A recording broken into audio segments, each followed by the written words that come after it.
ये वो है, बच्चा पैदा करो आप, नाम रखेंगे वो, काम करोगे आप, सिर पे सेहरा अपने वो सजाएंगे। ये वैसे धूर्त हैं, इनसे समझने के लिए, इनसे बचने के लिए आपको एक बहुत बड़ी क्रांति की जरूरत है। उस सामाजिक क्रांति की जरूरत है इस देश को, जिसमें शोषितों को उंगली उठाने पे उसकी उंगली कट जाए। हमें भगत सिंह बनना होगा। हम अंग्रेजों से निपट लिए, अंग्रेजों को खदेड़ लिए, लेकिन अंग्रेजों से भी खतरनाक कुत्ते इस देश में मौजूद हैं। अंग्रेजों ने हमें पढ़ने का अधिकार दिया, और आप देख लो, जब से सरकार बनी, किसी न किसी बहाने नौकरियों में डिस्टरबेंस, शिक्षा में डिस्टरबेंस, हर चीज में व्यवधान, व्याधियां लाने का काम कर रही है ये सरकार।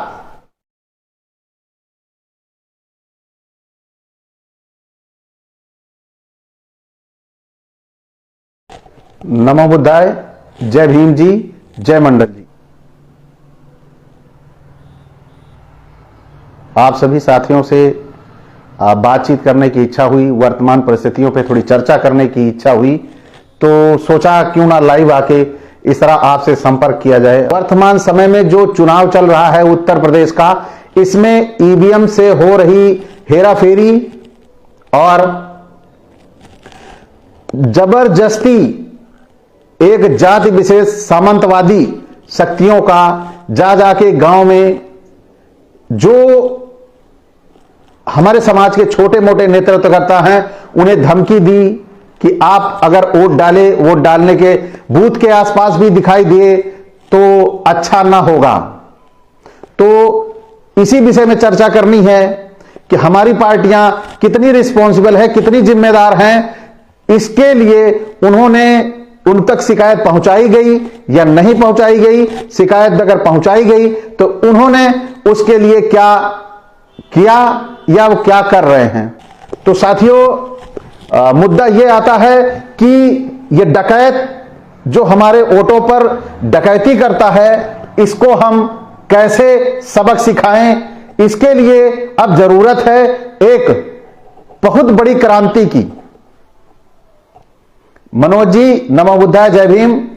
जरूरत है एक बहुत बड़ी क्रांति की। अगर वो क्रांति ना हुई तो निश्चित तौर पर ना हम सत्ता में आएंगे और ना ही अपने अधिकारों की रक्षा कर पाएंगे, क्योंकि हमारे अधिकार जो हैं वो लूट लिए जा रहे हैं, चोरी कर लिए जा रहे हैं। आज मैं अभी मेरे सुबह से लेकर दोपहर तक मेरे पास कम से कम 15 फोन आए, और उन फोनों में केवल यही था कि हमारे वोटों को जबरदस्ती डालने नहीं दिया। ये कहीं तो ये बता के रोका गया कि उनका वोटर लिस्ट में नाम ही नहीं है। साथियों, अगर इसी तरह आज जो भर्तियां निकल रही हैं, उस भर्तियों के बारे में मैंने अभी पोस्ट किया था, उसमें ओबीसी एससी का कोई भी जिक्र ही नहीं है, उनके लिए कोई पद ही नहीं है। तो भैया, हम कब तक ऐसे हाथ पे हाथ धरे बैठे रहेंगे? वो जबरन वोट ले रहा है, हेरा फेरी से वोट ले रहा है, और हम कर क्या रहे हैं? जिससे भी चर्चा होती है, जिससे भी बात होती है, वो इसी में व्यस्त है कि जरूरत है जिस क्रांति की, इसी की बात है कि वो अपने बच्चे की शादी कर ले, अपने बच्चों को पढ़ा लिखा ले, अपने परिवार को देख ले, उसके बाद वो आगे आके काम करेगा, वो फिर सामाजिक क्रांति करेगा। जो अपने बच्चे को आज आप पढ़ा रहे हो, जो लिखा रहे हो, इसके किस काम का? जब आपके ऊपर शासन सत्ता हरामियों की है, शासन सत्ता लुटेरों की है, शासन सत्ता चोरों की है, तो आप अच्छा पढ़ा लिखा के क्या करोगे? बहुत अच्छा अपने बच्चों को आपने शिक्षा दे दी, और इन लोगों ने उस बच्चे को अपने यहां नौकर रख लिया और कह दिया तुम्हें संविदा के आधार पर इतनी तनख्वाह देंगे, आप क्या कर लोगे? कब तक यह चलेगा? आज अगर यही डॉक्टर साहब अंबेडकर ने भी सोचा होता, लालू यादव जी ने भी यही सोचा होता, हमारे पेरियार ललई यादव ने यही सोचा होता, पेरियार वी रामास्वामी जी ने सोचा होता, फुले जी ने सोचा होता, क्या कोई क्रांति होती या सामाजिक चेतना की गति आगे बढ़ी होती? सब अपने परिवार ही देख रहे होते। तो जब आपको चिंता नहीं अपने बच्चों के भविष्य की, लगे हुए हैं हम अपने वाले को अच्छी शिक्षा दीक्षा दे ले, फला व्यक्ति आगे जा रहा है, हम आपको मॉरल सपोर्ट करेंगे, हम आपको पीछे से सपोर्ट करेंगे। भैया पीछे से सपोर्ट नहीं, आगे से सपोर्ट करने का समय आ गया है, कंधे से कंधा मिलके सपोर्ट करने का समय आ गया है। नहीं तो ये लुटेरे लूट ले जाएंगे आपके धन को, आपकी संपत्ति को, आपके आरक्षण को, आपके अधिकार को। जो नए अधिकार आपके बनते हैं उसकी कहीं जिक्र ही नहीं होती है। जो समाज में आज जरूरत है, समाज में जिन अधिकारों को बिल्ड करके कानून बनाने की, उसकी चर्चा कोई नहीं करता। आज हम बचा रहे हैं अपने आप को, अपने परिवार को, कि मैं अपना परिवार सुरक्षित लेके चलूं, बाकी सब देखा जाएगा। यह नहीं होने वाला है। आप चाहे जितना भी सुरक्षित कर ले, ये हरामखोर कहीं ना कहीं आपको प्रभावित कर डालेंगे, क्योंकि ये वो हैं, बच्चा पैदा करो आप, नाम रखेंगे वो, काम करोगे आप, सिर पे सेहरा अपने वो सजाएंगे। ये वैसे धूर्त हैं। इनसे समझने के लिए, इनसे बचने के लिए आपको एक बहुत बड़ी क्रांति की जरूरत है। उस सामाजिक क्रांति की जरूरत है इस देश को, जिसमें शोषितों को उंगली उठाने पे उसकी उंगली कट जाए। यह देश है बुद्ध का, लेकिन हरामखोर ये हमारे ऊपर इस तरह शासन कर रहे हैं जैसे हम इस देश के नागरिक ना हो।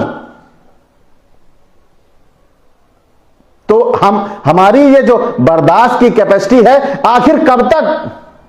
क्या आप लोग, सबको मरना एक दिन फिक्स है, लेकिन अभी से ही मरे हुए हैं तो क्या फायदा भैया ऐसे समाज का? तो आप अपने ना वोट मांगो, ना वोट देने जाओ, ये सब खत्म करो। फिर सीधे सीधे कह दो कि आप राजा बनो, महाराजा हो, ठाकुर साहब हो। इन हरामियों को रोकने के लिए हमें जान की बाजी लगानी पड़ेगी। हमें भगत सिंह बनना होगा। हम अंग्रेजों से निपट लिए, अंग्रेजों को खदेड़ लिए, लेकिन अंग्रेजों से भी खतरनाक कुत्ते इस देश में मौजूद हैं। अंग्रेजों ने हमें पढ़ने का अधिकार दिया, और आप देख लो जब से सरकार बनी, किसी न किसी बहाने नौकरियों में डिस्टरबेंस, शिक्षा में डिस्टरबेंस, हर चीज में व्यवधान, व्याधियां लाने का काम कर रही है यह सरकार। हम यदि अपने बच्चों को अच्छा भविष्य दे सकते हैं तो सामाजिक क्रांति ही एकमात्र रास्ता है। अगर यह सामाजिक क्रांति आप आज पीछे हट गए तो आप समझ लीजिए आपके बच्चे सुरक्षित, संरक्षित नहीं हैं। आज कोई भी भर्ती निकलती है, उसके रिजल्ट आने के बाद वो वैसे ही पड़ा रहता है 5-6 सालों तक, 6 सालों 7 सालों तक। आज चुनाव का दौर चल रहा है। इस चुनाव के दौर में आप खुद दे सकते हैं, कहीं ईवीएम मशीन की बटन नहीं काम कर रही है, कहीं ईवीएम मशीन पे गलत वोट पड़ रहा है, कहीं जबरन गुंडई के दम पर वोट डालने नहीं दिया जा रहा है। आखिर ये लोग हैं कौन? ये वही लोग हैं जिन्होंने आपके अधिकारों को छीना है और आज भी लगातार छीनते हुए इसी देश में बरकरार रहना चाहते हैं। आपके वोट की कीमत आपकी जमीन से, आपकी संपत्ति से कई गुना ज्यादा है। यही वोट, एक वोट आपको गुलाम बना सकता है। यह कब समझेंगे आप सभी? इसको आपको समझना होगा। वो एक वोट कितने लोगों को एक गोली मारेंगे, कितने लोगों को धमकाएंगे। हम इतने संख्या में हैं कि चाहें तो इनको जेब में रख के चल लें, लेकिन हम बुजदिल कायर हैं, लड़ने से डरते हैं। मरेंगे एक बार ही, मार देना तो गोली कोई चिंता नहीं, लेकिन इन हरामखोरों का विरोध करना शुरू करो, इन्हें अपने अधिकारों पर कुचलने मत दो किसी भी दशा में।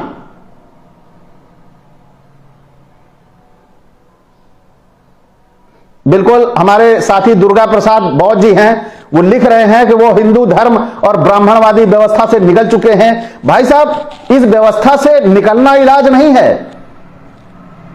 ये व्यवस्था से हम निकल तो लेते हैं, निकलना बहुत आसान है, लेकिन इन व्यवस्था, जो इनकी व्यवस्था है, उस व्यवस्था में हमारे लोग फंसे हुए हैं और उसके बावजूद ये हम पे जबरन राज करना चाहते हैं। वोट हमारा, हमारी संपत्ति से ज्यादा कई गुना बहुत कीमती है।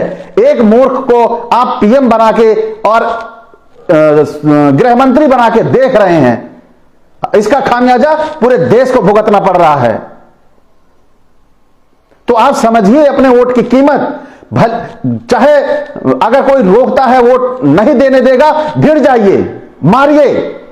हमारे अधिकार को देने के लिए, हमारे अधिकार का इस्तेमाल करने के लिए वो रोक रहा है। अगर हम पे जान पे बनाती है तो आत्मरक्षा में किया गया, प्रतिरक्षा में किया गया वो व्यवहार आपका अपराध नहीं होगा, आप शहीद कहलाओगे। तो आप शहीदों की श्रेणी में आइए। भगत सिंह की कुर्बानी को व्यर्थ न जाने दीजिए। अपने वोटों को जहां पे रोक लगती है, पूरा गांव मिलके, पूरा समूह मिलके, एक झुंड में पूरा जाइए। आतताई गिनती के हैं, मात्र 3, 4, 5% होंगे। इनकी इतनी औकात कि ये हमारे वोटों को जबरन रोक लें, हमारे वोटों को ईवीएम के जरिए छीन ले। ऐसे कुत्तों को सबक सिखाने के लिए हमें हथियार भी उठाना पड़े तो उठाइए, क्योंकि यह आपका अधिकार है। गवर्नमेंट ऑफ इंडिया भी आपके इस अधिकार को छीन नहीं सकती है, क्योंकि यह आपके संविधान में निहित है। तो जो आपके संविधान में निहित है, आप उससे बराबर डट के लड़िए।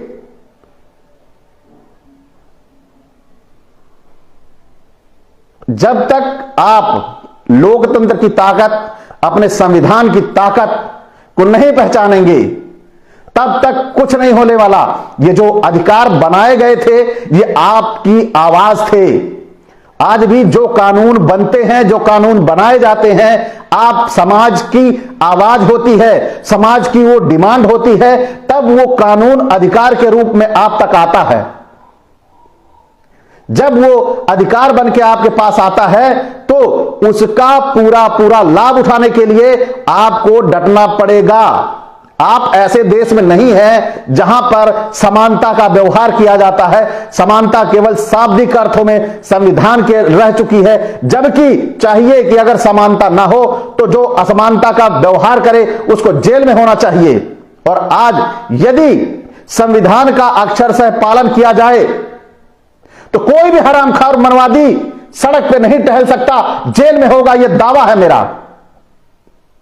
जितने मनवादी हैं ये सब जेल में होंगे, क्योंकि इनके अंदर असमानता की भावना कूट कूट कर भरी हुई है।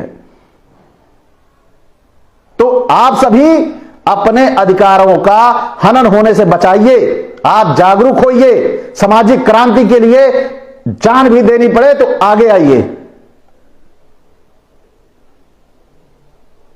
तो आप सभी साथियों से आग्रह है, बार बार आग्रह है, जो साथी मेरे साथ जुड़ के काम करना चाहते हैं, मैं आप सभी के सामने ये बात कह रहा हूं। यदि 10 तारीख को पुनः ये चोर, ये हरामखोर सरकार वोटों की चोरी करने में सफल हो जाती है, तो अगले दिन मैं अपनी चिता खुद जलाऊंगा। यानी मैं आत्मदाह नहीं करूंगा, लेकिन मैं अपने आप को मरा हुआ घोषित करूंगा कि अब मेरा कोई अस्तित्व नहीं है, क्योंकि मैं इस समाज से डट के आमने सामने की लड़ाई लड़ना चाहता हूं। इन आतताइयों को वो सबक सिखाना चाहता हूं कि हमारे समाज पर होने वाला एक एक अत्याचार, हमारे समाज में होने वाला एक एक अत्याचार जैसे को तैसा की तरह जवाब देंगे हम। भले ही इसके लिए ये मुझे फांसी पे चढ़ा दें, मुझे जेल में डाल दें, मुझे इसकी चिंता नहीं है, क्योंकि पूरा जनमानस, पूरा उत्तर प्रदेश खिलाफ वोट करना चाहता है, इनको हराना चाहता है, इनको हाशिए पे लाना चाहता है। लेकिन ये हरामखोर ईवीएम और गुंडई के दम पर वोटों को कैप्चर कर रहे हैं, हेराफेरी कर रहे हैं। तो जो साथी मेरा साथ देना चाहें, आपके ऊपर लाठी पड़ने से पहले मेरा पूरा शरीर आपके आगे होगा, मेरा मजबूत कंधा भी आपके साथ होगा। तो आप सभी जो साथी साथ देना चाहते हैं, आइए इन मनवादियों, आतंकवादियों के खिलाफ खुलकर, जमकर लड़ाई लड़ी जाए। जो लड़ेगा वही आगे बढ़ेगा, और अब जरूरत है इसकी। और आज अगर चुप बैठ गए, खामोश बैठ गए, ये 10 को सफल हो गए, तो आप समझ लीजिए संविधान पे प्रहार तो ये कर चुके हैं हरामखोर, केवल हमें अभी दिखाई नहीं दे रहा है। संविधान पे प्रहार ये कर चुके हैं, आपके आरक्षण को इन्होंने छीन लिया है, वो संविधान पर ही प्रहार है। लेकिन अब अगर इतने जन विरोध के बाद सत्ता सफल होती है, तो निश्चित तौर पर हम आजाद नहीं हैं। इसके लिए आप सभी से, जो भी साथी मेरे साथ खुल के आना चाहते हैं, वो मेरा नंबर मैं अभी बोल रहा हूं, नंबर लिख ले। और जो ना लिख पाए, ये वीडियो सोशल मीडिया पे रहेगी ही, आप दोबारा इसे देख के नंबर नोट कर ले। 900579057499 90057499। तो 14 अप्रैल को एक सामाजिक संगठन की, ऐसे सामाजिक संगठन की नींव रखी जाएगी जो सामाजिक, आर्थिक, सांस्कृतिक सुरक्षा हमारे समाज को प्रदान करे। और उसमें वो क्रांतिकारी साथी होंगे जो साथी किसी भी समय हमारे समाज पे हुए अत्याचार का बदला लेने के लिए सक्षम होंगे। बहुत हो गया इंतजार, कोई नहीं आएगा अवतार नहीं आएगा। अब जब अवतार आया करते थे वो समय गुजर गए, क्योंकि जब से यह संविधान बना अवतारों का ऑपरेशन हो गया, बंध्याकरण हो गया। और वो बंध्याकरण जब से हुआ, अवतार नहीं आ रहे हैं, हरामखोर आ रहे हैं आपके बीच।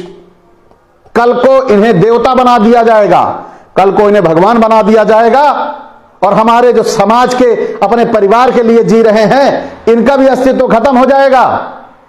किसी की गिनती नहीं होगी, ना इनका कोई बताने वाला होगा उस समय जाके कि हमारा उस समय मोदी हरामखोर एक नंबर का था, एक नंबर का चोर था।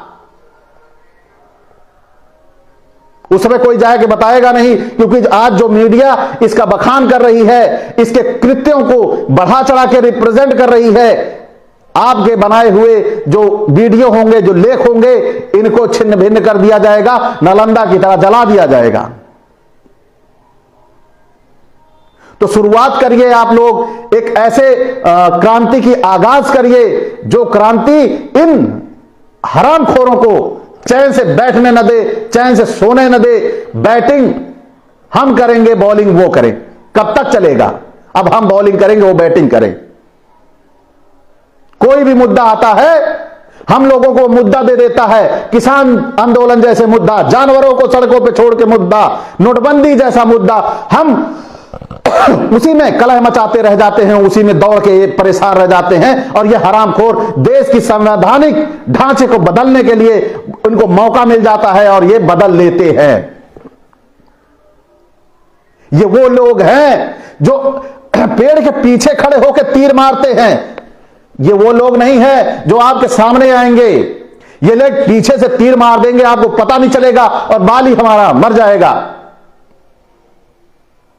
तो इनसे बचने के लिए हमें अब जरूरत है एक बहुत बड़ी क्रांति की, एक बहुत बड़े संगठन की, जो इनकी जड़ों को हिला दे। तभी बहुजन राष्ट्र बन पाना संभव है। जब तक बहुजन राष्ट्र का परिकल्पना को साकार नहीं किया जाएगा, तब तक इनके दिल में खौफ नहीं आएगा। ये कभी ईवीएम चोरी, कभी गुंडई से वोट चोरी, कभी नोटबंदी, कभी डीजल पेट्रोल की कीमतों में इजाफा, महंगाई में इजाफा, ये सब इनके नाटक चलते रहेंगे आपको परेशान करने के लिए। और आप कब तक परेशान होते रहेंगे? इसी में उलझ के आपके रह गए हैं। देश के डेवलपमेंट, देश के विकास, जिस सड़क पे आपके कण में चलने पे एक धूल ना आती, वो सड़क निर्माण इस देश में हो जाना चाहिए था आज से 50 साल पहले ही। इस देश में इतना पैसा है, जब घोटालों में हरामखोर एक मूर्तियों में 3-3 हजार करोड़ रुपए लगा देते हैं, तो हमें चलने वाली सड़कों पे हम पे धूल क्यों पड़ती है? हम पे धूल कब तक पड़ेगी? हम चलते हुए गड्ढे में गिर के चोटिल हो जाते हैं, हम पे कब तक चोटें लगेंगी? तब तक लगेंगी महोदय जब तक आप सतर्क नहीं होगे, हिसाब नहीं मांगोगे। शुरू करो हिसाब मांगना। बहुत हो गया, ये हमारा दिया हुआ ही पैसा है, जीएसटी से गया हुआ पैसा है, पेट्रोल पे लगे हुए टैक्स का पैसा है, कौन कौन सा पैसा मैं आपको गिनाऊं? हर चीज में तो आप दे रहे हैं। तब भी अपने दिए हुए पैसे का अगर मुझे दे दो, अभी आप में से कोई एक एक पाई का हिसाब मांग के लोगे, जबकि वो मैं कहीं से अगर मांगता भी हूं, मैं अपने इंफ्रास्ट्रक्चर लगाने में, विकास करने में अपने वो पैसा लगाऊंगा, वो आपसे नहीं देखा जाएगा। लेकिन वो आपसे देखा जा रहा है जो आप रोज पैसा दे रहे हो, प्रतिदिन पैसा दे रहे हो, जो डीजल पेट्रोल भरवा रहा है उसमें पैसा दे रहा है, घर का राशन खरीद रहा है उसमें पैसा दे रहा है। आप इतने पैसे देने के बावजूद आप हिसाब नहीं मांगते हो। किस बात से डरते हो हिसाब मांगने से? इन चोरों से डर के बैठो, बच्चे पालो, यही करोगे? ऐसा कर दो कि आपके बच्चे इससे मुक्त हो जाए कि हमें ये कमीने रोकेंगे, ये कमीने हमें रास्ते में हमारे अधिकारों को छीनेंगे, ये हमारे बच्चों को पढ़ने ना जाने नहीं देंगे, हमारे स्कूल बंद कर देंगे। ऐसा कब तक चलेगा? मैं भी यही करता रहूं, मेरे बच्चा भी यही करता रहे। काहे लिए डर रहे हो आप भाई? एक हमारा नेता आज जेल में है, किसी के मुंह नहीं खुल रहे। अखिलेश यादव को देखो, उनके मुंह बंद पड़े हुए हैं। जितने भी नेता हैं पिछड़े, सबके मुंह बंद पड़े हुए हैं। क्यों? बलात्कारी जेल से छूट के आ रहा है, बलात्कारी कतली जो सिद्ध हो गया कि उसी लड़की के पूरे परिवार को साफ कर दिया गया, वो जमानत पे बाहर हो जाता है। चिन्मयानंद जैसे साफ एक पराई बच्ची से मालिश करवा रहा है, वो जमानत पे छूट जाता है। एक किसान को कुचल देने वाला मानसिक संतुलन का बहाना लेके छूट जाता है जमानत पे। और हमारा एक नेता जेल में चला जाता है, जेल हो जाती है, उसे सजा हो जाती है, और हम चुप खामोश हैं। पिछड़ों को ही सजा का प्रावधान है, पिछड़े 80 ही जेल में रहेंगे। आज हमारे 75% जेलों को चेक कर डालिए, 75% से ज्यादा हमारे पिछड़े 80 समाज के लोग ही जेल में मिलेंगे। क्यों? उदारता, ईमानदारी, ये हमारे ब्लड में शामिल है, ये हमारे जीन्स में शामिल है।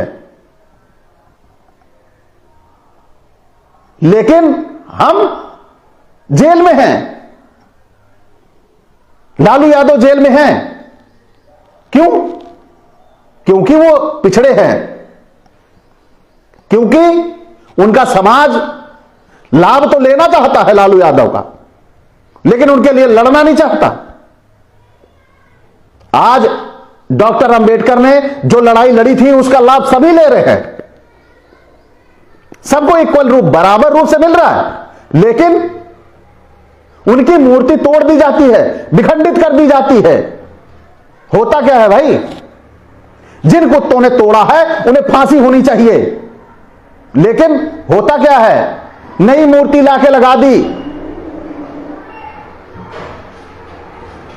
भाई मजा तो तब आएगा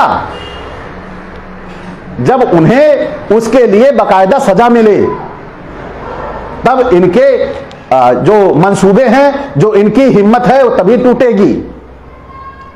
भारत के संविधान का पालन भी तभी होगा।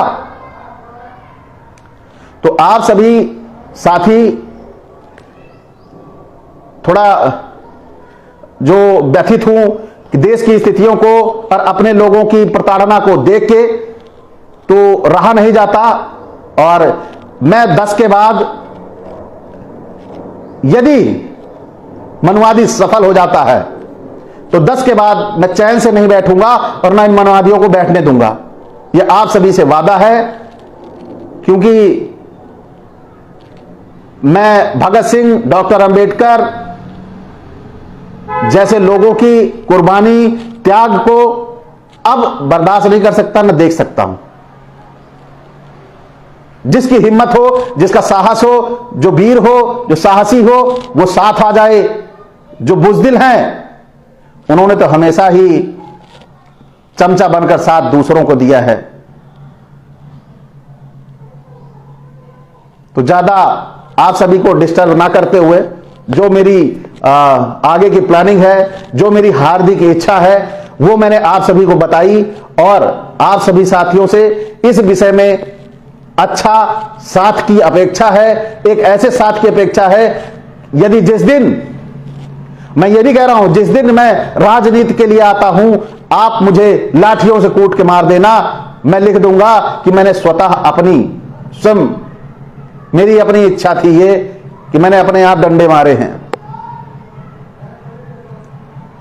तो आप सामाजिक तौर पर मेरे साथ जुड़िए, राजनैतिक तौर पर जहां जुड़े हैं आप जुड़े रहिए, काम करते रहिए, मुझे कोई ऐतराज, मुझे तकलीफ नहीं है। लेकिन भाजपा में मत जुड़िए, मनवादियों के साथ ना जुड़िए। बाकी आप जिस दल में हैं, सपा, बसपा, असपा, जन अधिकार, क्योंकि ये सारे अपने ही हैं, बस उनके साथ भी ना रहिए जो चमचे बन के उनके साथ है, भाजपा के साथ। आप कहीं भी रहिए, सामाजिक तौर पर साथ आइए। एक बहुत बड़ी क्रांति की जरूरत है, जहां पे आपके बच्चों का भविष्य, हमारे बच्चों का भविष्य सुरक्षित होगा, संरक्षित होगा। हम लोगों को अब बड़ी जो सामाजिक क्रांति है उसका आगाज कर देना चाहिए, क्योंकि ये जब तक ये हमारे अधिकार, हमारे वोट आखिर कब तक छीनते रहेंगे, उसका लास्ट होना चाहिए। अगर अब ये लास्ट नहीं करते तो हम इतने भी कमजोर नहीं हैं कि इन्हें रोक नहीं सकते। अब हम इन्हें रोक सकते हैं। इनकी औकात इतनी नहीं है कि ये हमारे वोट छीन लें, हमारे अधिकार छीन लें। अनंत कुमार, जय भीम साहब, आपको भी भाई साहब। तो बिल्कुल विश्वा भारतीय बहन जी, आप बिल्कुल सही कह रही हैं। जब तक ईवीएम है तब तक ये आते रहेंगे। अगर ईवीएम ना होती तो मैं दावे के साथ कह रहा हूं भाजपा की 20 सीट निकल जाती, जिंदगी भर गुलामी करता मैं। भाजपा की 20 सीट भी नहीं है। जो आज ये सीटें डिक्लेयर करते हैं, जो दिखाते हैं कि बहन जी की 20 सीटें आएंगी, वही 20 सीटें भाजपा की हैं। बहन जी बसपा को